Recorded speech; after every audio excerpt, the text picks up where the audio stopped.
Imagine standing in the middle of a packed stadium, thousands of strangers all cheering, all moving, all feeling the same emotion at the same moment.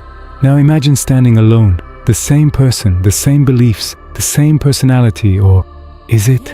Because history has shown something unsettling. Ordinary people have started revolutions, joined dangerous cults, saved complete strangers, or ignored terrible injustice.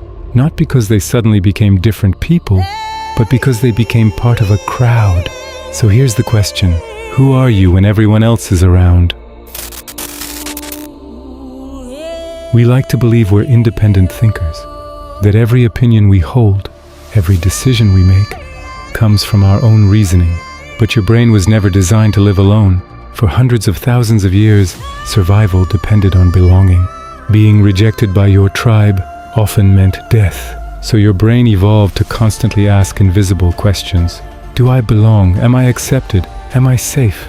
That's why a room full of strangers can change how you dress. Why silence during a meeting can stop you from speaking.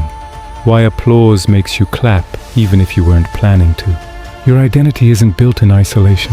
It's constantly being shaped by the people around you. Something remarkable happens when individuals become a crowd. Responsibility begins to dissolve. Emotions spread like viruses. Confidence becomes contagious. Fear becomes contagious. Even kindness becomes contagious. Psychologists call this social contagion.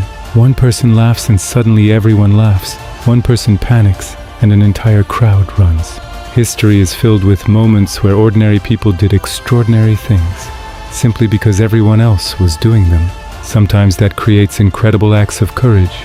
Sometimes it creates unimaginable tragedy. The crowd itself isn't intelligent. It doesn't think. It amplifies. Whatever emotion enters, the crowd returns stronger.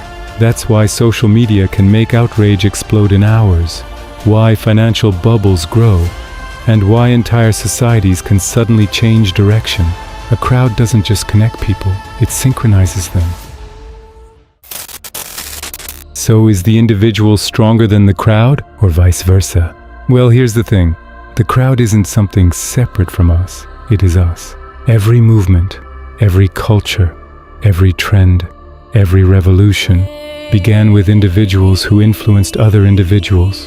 The crowd has no mind of its own. It only has the minds we bring into it, which means every time you question an idea, every time you refuse to follow blindly, every time you choose empathy over anger, you're not just changing yourself, you're changing the crowd.